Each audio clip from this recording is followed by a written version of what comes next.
Hi friends, మంచి score రావాలంటే daily కష్టపడి చదవాలి. చదివింది ఎగ్జామ్లో రాయాలి. అప్పుడే మనకు హై స్కోర్ వస్తుంది. చదవడం ఒక్కటే వచ్చినా, రాయడం ఒక్కటే వచ్చినా ఎగ్జామ్లో మంచి స్కోర్ చేయలేం. హై స్కోర్ రావాలంటే ఎంత బాగా చదువుతారో అంతే బాగా రాయాలి. కొంతమంది స్టూడెంట్స్ బాగా చదువుతారు కానీ ఎగ్జామ్లో హై స్కోర్ తెచ్చుకోలేకపోతారు. కొంతమంది యావరేజ్గా చదివి హై స్కోర్ తెచ్చుకుంటారు. దానికి reason hand writing. Hand writing ఎగ్జామ్లో కీ రోల్ ప్లే చేస్తుంది. హ్యాండ్ రైటింగ్ బాగుంటే ఆన్సర్స్ పర్ఫెక్ట్ గా రాయకపోయినా ఫుల్ మార్క్స్ వచ్చే ఛాన్స్ ఉంటుంది. బోర్డ్ ఎగ్జామ్ లో పేపర్ కరెక్షన్ చేసే టీచర్స్ హ్యాండ్ రైటింగ్ కి ఎక్కువ ప్రియారిటీ ఇస్తారు. హ్యాండ్ రైటింగ్ బాగుంటే మీరు క్లెవర్ స్టూడెంట్ అని, హ్యాండ్ రైటింగ్ బ్యాడ్ గా ఉంటే ఇతను యావరేజ్ స్టూడెంట్ అని మార్క్స్ వేస్తారు.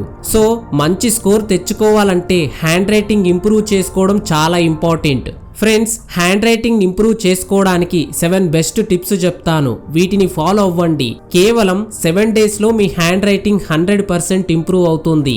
కంటెంట్ లోకి వెళ్లే ముందు మీ ఫేవరెట్ సబ్జెక్ట్ ఏంటో కామెంట్ చేయండి. అలాగే మాకు సపోర్ట్ గా లైక్ చేయండి. Let's start the video. Number 1, choose the right pen. Me hand writing బాగుండాలంటే మీరు ఎలాంటి పెన్ వాడుతున్నారనేది చాలా ఇంపార్టెంట్. చాలా మంది స్టూడెంట్స్ ని నేను అబ్జర్వ్ చేసా, డిఫరెంట్ పెన్స్ ని వాడుతుంటారు. దీనివల్ల ఒక్కొక్కసారి ఒక్కొక్క టైప్ లో రాస్తారు. డిఫరెంట్ టైప్స్ ఆఫ్ పెన్స్ ని వాడడం వల్ల మీ హ్యాండ్ రైటింగ్ ఇంప్రూవ్ అవ్వదు. సో ఎప్పుడు ఒకే రకమైన మంచి గ్రిప్ ఇచ్చే పెన్ ని సెలెక్ట్ చేసుకోవాలి. అంతేకాదు లైట్ వెయిట్ ఉండేలా చూసుకోండి. ఎందుకంటే మీ పెన్ ఎక్కువ వెయిట్ ఉంటే మీ ఫింగర్స్ లో పెయిన్ వస్తుంది. సో మీరు ఎక్కువసేపు రాయలేకపోతారు అండ్ ఫాస్ట్ గా కూడా రాయలేకపోతారు. మీ హ్యాండ్ రైటింగ్ మీద ఫోకస్ చేయలేకపోతారు. నోట్స్ రాయడానికి కూడా ఇంట్రెస్ట్ రాదు. సో మీరు ఎప్పుడు ఒకే రకమైన పెన్ ని యూజ్ చేయడానికి ట్రై చేయండి. అప్పుడే ఆ పెన్ తో మీకు బాగా ప్రాక్టీస్ అవుతుంది. ఆ పెన్ తో మీరు ఈజీగా, కంఫర్ట్ గా, చాలా ఫాస్ట్ గా ఎగ్జామ్ లో రాస్తారు. ఏ పెన్ వాడాలి బ్రో అంటే జస్ట్ 10 రూపీస్ పెన్ అయితే చాలా best. Number 2, pick the right notes. Hand writing neat గా కనిపించాలంటే వైట్ పేపర్స్ ఉండే నోట్ బుక్ సెలెక్ట్ చేసుకోవాలి. వైట్ పేపర్స్ నోట్స్ ఉంటే ఆ థిక్నెస్ వల్ల పేపర్ వెనక సైడ్ ఎలాంటి గుర్తులు పడవు. ఎందుకంటే కొంతమంది ఎక్కువగా ప్రెస్ చేసి రాస్తారు. అలాంటి వారికి వైట్ పేపర్స్ ఉండే నోట్స్ అయితే నీట్ హ్యాండ్ రైటింగ్ వస్తుంది. వైట్ పేపర్స్ వల్ల మీరు రాసిన హ్యాండ్ రైటింగ్ అందంగా కనిపిస్తుంది. ఇంకొక విషయం ఏమిటంటే పేపర్స్ కి ఎక్కువ మరకలు కూడా అంటించకూడదు. మీ హ్యాండ్స్ ని క్లీన్ గా ఉంచుకోవడానికి ఒక కర్చీప్ ని యూజ్ చేసుకోండి. Number 3, don't write fast. మీ హ్యాండ్ రైటింగ్ నీట్ గా బాగుండాలంటే మీరు స్పీడ్ గా రాయడాన్ని తగ్గించాలి. బ్రో, స్పీడ్ గా రాయకపోతే నోట్స్ రాయడానికి చాలా టైం పడుతుంది అండ్ ఎగ్జామ్ లో కూడా టైం సరిపోదు కదా. అది నిజమే, కానీ మీరు స్పీడ్ గా రాస్తూ మీ హ్యాండ్ రైటింగ్ బాగుండాలంటే మాత్రం మీరు చాలా ప్రాక్టీస్ చేయాల్సి ఉంటుంది. మీరు ఎంత ఎక్కువ రాయడాన్ని ప్రాక్టీస్ చేస్తారో అంత బాగా రాయగలుగుతారు. సో మీరు నోట్స్ రాస్తారు కదా, అప్పుడు ప్రాక్టీస్ చేయండి. Number 4, difficult letters. మీరు రాసిన నోట్స్ ని ఒకసారి చెక్ చేసుకోండి. మీకు ఏ లెటర్ రాయడానికి కష్టంగా అనిపిస్తుందో ఆ లెటర్ ని బాగా ప్రాక్టీస్ చేయండి. మీరు రాసే పేరాగ్రాఫ్ లో ఫస్ట్ లెటర్ ని క్యాపిటల్ లెటర్స్ లో రాయాలి. మిగతా లెటర్స్ అన్ని ఈక్వల్ గా రాయాలి. ఇలా రాస్తే ఆ కంప్లీట్ వర్డ్స్ అట్రాక్టివ్ గా కనిపిస్తాయి. Number 5, different types of writing. Hand writing విషయంలో చాలా మంది చాలా రకాలుగా రాస్తారు. కొందరు రైట్ సైడ్ బెండ్ చేసి రాస్తారు, ఇంకొందరు లెఫ్ట్ సైడ్ బెండ్ చేసి రాస్తారు, మరికొందరు స్ట్రెయిట్ గా రాస్తారు. ఇలా చాలా రకాలుగా రాస్తారు. ఇందులో రైట్ సైడ్ బెండ్ చేసి రాస్తే మీ హ్యాండ్ రైటింగ్ చూడడానికి బాగా ఉంటుంది.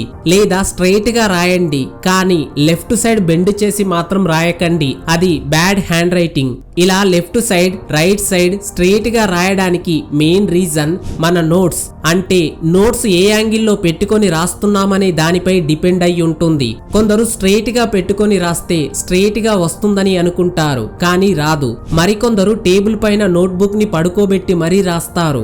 ఇలా రాస్తే కూడా హ్యాండ్ రైటింగ్ బాగుండదు. మరి ఎలా రాయాలి బ్రో? సింపుల్ గా 35 to 40 degrees బెండ్ చేసి రాయండి. అప్పుడే మీ హ్యాండ్ రైటింగ్ బాగుంటుంది. హ్యాండ్ రైటింగ్ ప్రాక్టీస్ చేయడానికి చాలా రకాల మెథడ్స్ ఉన్నాయి. జీరోస్ పెట్టడం, లైన్స్ పెట్టడం, ఇలాంటి చాలా రకాల మెథడ్స్ ఉంటాయి. వాటిని ప్రాక్టీస్ చేయండి. Number 6, you must love writing. అన్నిటికంటే ఇంపార్టెంట్ విషయం ఏమిటంటే ఫస్ట్ మీరు రాయడాన్ని ఇష్టపడాలి. అప్పుడే మీరు అందంగా రాయగలుగుతారు. లేదంటే ఎన్ని ట్రిక్స్ అండ్ టిప్స్ ఫాలో అయినా మీ హ్యాండ్ రైటింగ్ బెటర్ గా అవ్వదు. మీరు ఆలోచించాల్సిన విషయం ఏమిటంటే మీ హ్యాండ్ రైటింగ్ బాగుండడం బాగుండకపోవడానికి మెయిన్ రీజన్ మీరే అని. మీరు ఇష్టంగా రాస్తున్నారా లేక ఏదో రాయాలి కాబట్టి రాస్తున్నారా అనే విషయం పైన మీ హ్యాండ్ రైటింగ్ డిపెండ్ అయి ఉంటుంది. సో మీరు ఎప్పుడైతే రాయడానికి ఇష్టపడతారో అప్పుడే మీ హ్యాండ్ రైటింగ్ అందంగా మారడం స్టార్ట్ అవుతుంది. Number 7, review and reflect. Friends, hand writing bad గా ఉంటుందా లేక గుడ్ గా ఉంటుందా అని ఎవరో చెప్తే తెలుసుకోవడం కాదు, మీరే తెలుసుకోవచ్చు. ఎలాగని ఆలోచిస్తున్నారా? రివ్యూ అండ్ రిఫ్లెక్ట్ అంటే మీరు రాసింది మీరే చదవండి. మీరు రాసింది మీకు అర్థమవుతుందా లేదా తెలుసుకోండి. మీరు చదివిన తర్వాత మీ ఫ్రెండ్స్ లో ఒకరికి చదవమని చెప్పండి. ఆ తర్వాత అదే నోట్స్ ని మీ ఇంట్లో వారికి లైక్ మీ బ్రదర్, సిస్టర్ ఎవరికైనా ఇచ్చి చదవమనండి. తర్వాత మీకంటే చిన్నవారికి లైక్ మీ జూనియర్స్ అంటే నువ్వు 10th అయితే 9th క్లాస్ వాళ్ళని చదవమనండి.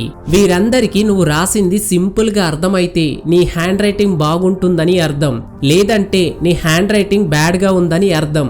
హ్యాండ్ రైటింగ్ అంటే ఎలాంటి మిస్టేక్స్ లేకుండా నీట్ గా ఇతరులకు అర్థమయ్యేలా ఉండాలి. హ్యాండ్ రైటింగ్ ఇంప్రూవ్ అవ్వాలంటే డైలీ ప్రాక్టీస్ చేయాలి. ప్రాక్టీస్ అంటే మీ టీచర్స్ నోట్స్ రాయమంటారు కదా, అప్పుడే హ్యాండ్ రైటింగ్ ప్రాక్టీస్ చేయండి. హ్యాండ్ రైటింగ్ నీట్ గా ఉంటేనే ఎగ్జామ్ లో మంచి స్కోర్ వస్తుంది. మంచి స్కోర్ రావాలంటే చదవడంతో పాటు రాయడం కూడా ప్రాక్టీస్ చేయండి. ఫ్రెండ్స్, ఈ వీడియో మీకు హెల్ప్ అయితే మాకు సపోర్ట్ గా లైక్ చేయడం మర్చిపోకండి. అలాగే ఛానల్ ని ఫస్ట్ టైం విజిట్ చేసే వాళ్ళైతే ఛానల్ ని సబ్స్క్రైబ్ చేసుకొని పక్కనే ఉన్న బెల్ బటన్ ని యాక్టివేట్ చేసుకోండి. ఓకే ఫ్రెండ్స్, నెక్స్ట్ వీడియోలో కలుద్దాం. Thanks for watching this video.